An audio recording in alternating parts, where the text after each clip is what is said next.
বিএনপির লোকেরা interesting comment করে আমার প্রোফাইলে, আজকাল ইন্টারেস্টিং কমেন্ট করেছে। এটা হইতেছে এটা একটু ভুলভাল আছে বানান টানানে, যাই হোক পড়ি আর কি।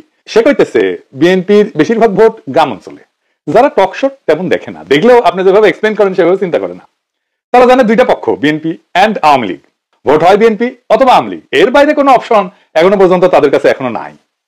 কর্মীদের মনোবল চাঙ্গা করার জন্য অনেক কিছু বলতে হয় দলগুলোকে, এগুলা নির্বাচনও করে দীর্ঘদিন ধরে, কিন্তু নির্বাচনটা ঠিক কিভাবে হয়, কেমনে জয় পরাজয় নির্ধারিত হয় তা নিয়ে জানা বুঝার অভাব যে দলগুলোর মধ্যে আছে, তাই মন্তব্য থেকে স্পষ্ট। তবে আজকের এপিসোড সকল রাজনৈতিক দলের জন্য একটা আই ওপেনার হবে, চক্ষু খুলে যাবে, চক্ষু মুইটা ঘুমায় ওরা। আজ এমন কিছু জানবেন যা এই রাজনৈতিক দলগুলো পুরো হিসাব নিকাশ পাল্টাই দিতে পারে।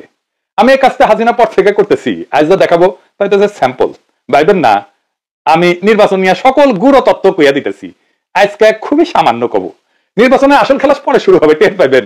আজ শুধু হালকার উপরে ঝাকসা দেখাবো, কোন এক্সটেন্টে এই কাজ যাইতে পারে সেটা বুঝতে পারবেন। আজ আল্লাহর নামে শুরু করি। আপনারা জানেন কি যে সিলেট সদরে যে দল জিতে সে দল সরকার গঠন করে। সবাই কইতো সিলেট এক আসনে জাদুর প্রদীপ আছে, এই জন্য রাজনৈতিক দলগুলো সিলেট এক আসন থেকে নির্বাচনী প্রচার শুরু করে। কথাটা অবশ্য পুরাপুরি সত্য না, কারণ 1986 সালে এইখানে হুমায়ুন রশিদ চৌধুরী জিতেছিল স্বতন্ত্র প্রার্থী হিসেবে। স্বতন্ত্র প্রার্থী তো সরকার গঠন করে না। যাই হোক, তবে বাংলাদেশের মাত্র কয়েকটা আসন, মাত্র কয়েকটা 85টা আসন, এই আসনে আপনি সংখ্যাগরিষ্ঠতা পাইলে আপনি সরকার গঠন করতে পারবেন গ্যারান্টেড। এই 85টা আসনের সংখ্যাগরিষ্ঠতা পাইলে আপনি সারা দেশে পাইবেন সংখ্যাগরিষ্ঠতা। সেই আসনগুলা কোনগুলা, এটাই হইতেছে আজকের স্যাম্পল। তবে আমি বুঝাই দেবো যে কেনই বা বলতেছি এই 85টা আসনগুলোতে সংখ্যাগরিষ্ঠতা পাইলে সরকার গঠন করতে পারবেন। এই আসনগুলো কোনগুলা আসেন সেটা এবার দেখি। বাংলাদেশের শহর আর নগরের সিটগুলা এই 85টা আসন। তাহলে নগরের সিটগুলো কিভাবে আইডেন্টিফাই করবেন? সিটি কর্পোরেশন আছে যেই সিটে, পৌরসভা আছে যেই সিটে, এছাড়া সংসদীয় আসনগুলোর একটা ছোট অংশ আছে যা মিশ্র প্রকৃতির, যেখানে শহর এবং গ্রাম উভয় এলাকারই ভোটার অন্তর্ভুক্ত থাকে। এদেরও নাগরিক ভোটারদের মতো ক্যারেক্টার থাকে, শহর বা নগরের আসনগুলোর মতো এগুলো আচরণ করে। এই মিশ্র আসনগুলোকে যুক্ত করলে আমরা বাংলাদেশের নগরায়নের একটা পূর্ণ চিত্র কিন্তু পাবো। আমি 3টা ভাগে তালিকাটা উপস্থাপন করতেছি। 1 নাম্বার, এটা পাশে লিখে দেন, পূর্ণাঙ্গ নগর আসন, যেগুলো মূলত সিটি কর্পোরেশন এলাকা নিয়ে গঠিত।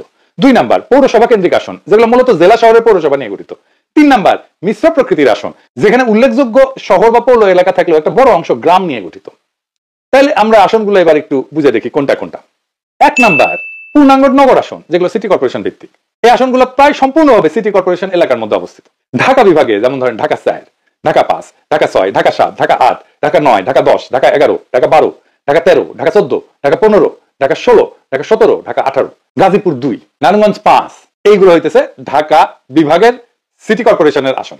চট্টগ্রাম বিভাগ, চট্টগ্রাম 9, চট্টগ্রাম 10 এবং চট্টগ্রাম 11। রাজশাহী বিভাগ, রাজশাহী 2, খুলনা বিভাগ, খুলনা 2, সিলেট বিভাগ, সিলেট 1, বরিশাল বিভাগ, বরিশাল 5, রংপুর বিভাগ, রংপুর 3, ময়মনসিংহ বিভাগ, ময়মনসিংহ 4। মোট পূর্ণাঙ্গ নগর আসন যা সিটি কর্পোরেশন এলাকা, এটা 26টা। এরপরে আসেন পৌরসভা কেন্দ্রিক আসন, এটা মূলত জেলা শহর ভিত্তিক। এই আসনগুলোর কেন্দ্রবিন্দু হলো সংশ্লিষ্ট জেলা শহরের পৌরসভা। ঢাকা বিভাগে যেমন নরসিংদী 1, টাঙ্গাইল 5, কিশোরগঞ্জ 1, মানিকগঞ্জ 3, মুন্সিগঞ্জ 3, রাজবাড়ী 1, মাদারীপুর 2, শরীয়তপুর 1, ফরিদপুর 3। চট্টগ্রাম বিভাগে কুমিল্লা 6, ব্রাহ্মণবাড়িয়া 3, চাঁদপুর 3, নোয়াখালী 4, ফেনী 2, লক্ষ্মীপুর 3, কক্সবাজার 3। রাজশাহী বিভাগ বগুড়া 6, পাবনা 5, সিরাজগঞ্জ 2, নওগাঁ 5, নাটোর 2, চাঁপাইনবাবগঞ্জ 3, জয়পুরহাট 1।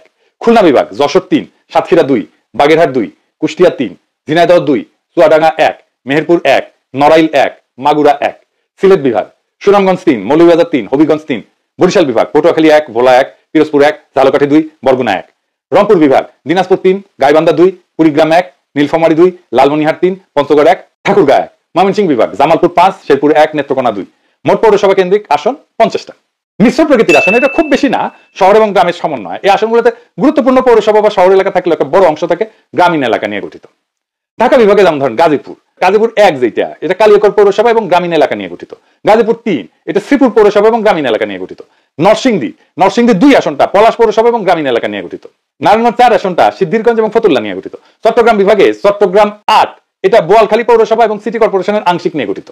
রাঙামাটি, খাগড়াছড়ি আর বান্দরবান, এই 3টা পার্বত্য জেলার আসনগুলো সদর পৌরসভা থাকলেও যে এলাকা গ্রামীণ এবং পাহাড়ি। খুলনা বিভাগে খুলনা 3, এটা খালিশপুর শিল্পাঞ্চল এবং দীঘালিয়া উপজেলার অংশ নিয়ে গঠিত। মোট মিশ্র প্রকৃতির আসন হইতেছে 9টা।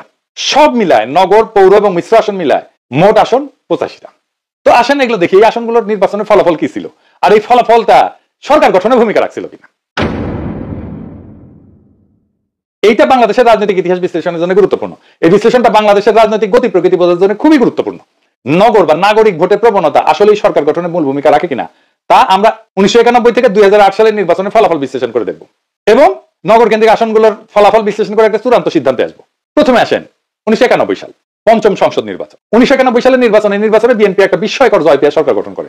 যদিও তারা একক সংখ্যাগরিষ্ঠতা পায়নি, কিন্তু জামাত ইসলামী সমর্থনে সরকার গঠন করতে সমর্থ হয়। বিএনপি এই যে 85টা আসন, আসনগুলোর মধ্যে প্রায় 45 থেকে 50টা আসনে জয়লাভ করে। বিশেষ করে ঢাকা এবং চট্টগ্রামের আসনগুলোতে তারা ভালো ফলাফল করে। আওয়ামী লীগ প্রায় 30 থেকে 35টা আসনে জয় হয়। সারা দেশের ফলাফল বিএনপি 140টা আসন, আওয়ামী লীগ 88টা আসন।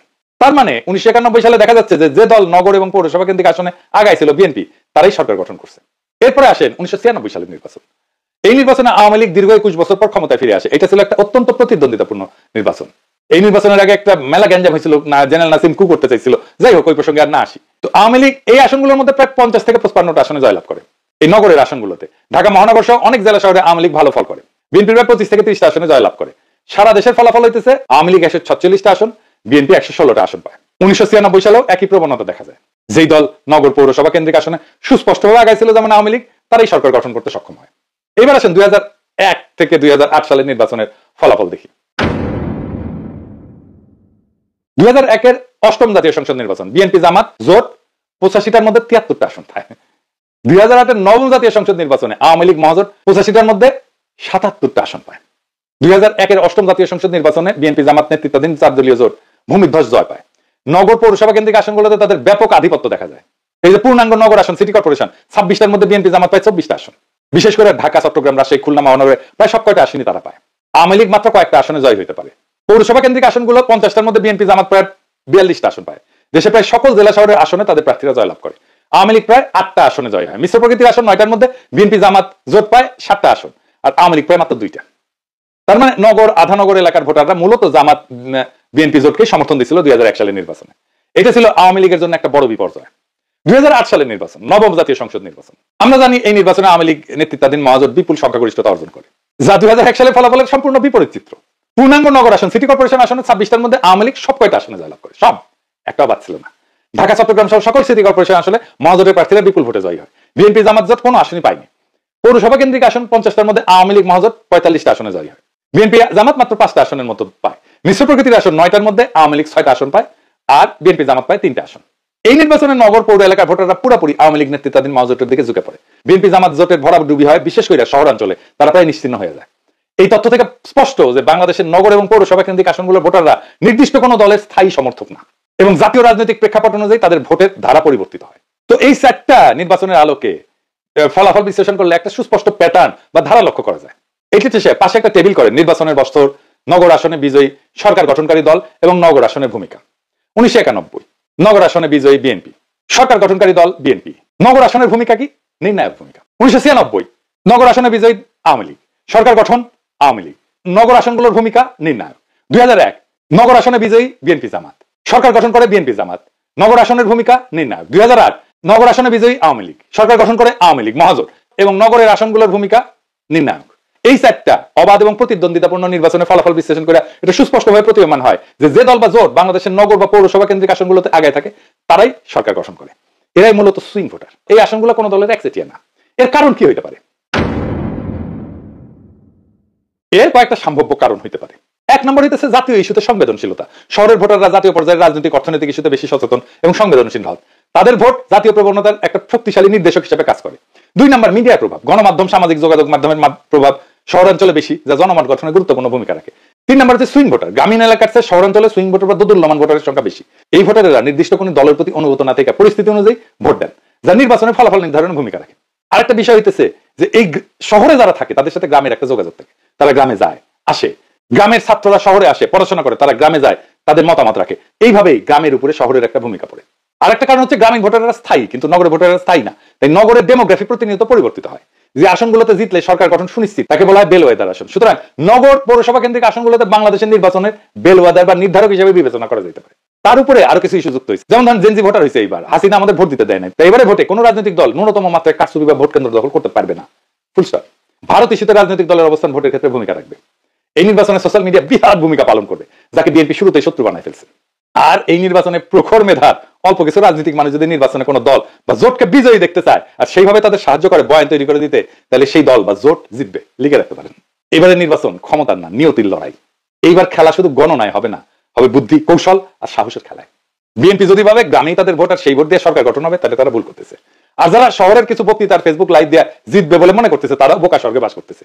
জয় হবে তাদের যারা অন্তঃসার শূন্য দলান্ধতা ভাঙ্গা একটা বড় রাজনৈতিক ফ্রন্ট তৈরি করতে পারবে, যারা বুঝবে এবার শুধু পুরনো রাজনৈতিক শক্তি ভারতের সম্প্রসারণবাদের দেশীয় লাইসপেন্সারদের হারালেই হবে না, মানুষকেও জয় করতে হবে। হয়তো এখনো বিএনপি সংখ্যা খানিকটা আগায়, কিন্তু এই সংখ্যা কিছুই না যদি চিন্তা না থাকে, যদি বয়ান না থাকে, যদি মেধার নেতৃত্ব না থাকে। এই লড়াই শুধু পোস্টার আর মিছিলের না, এই লড়াই বয়ানের, আদর্শের, প্ল্যানের, দখলের।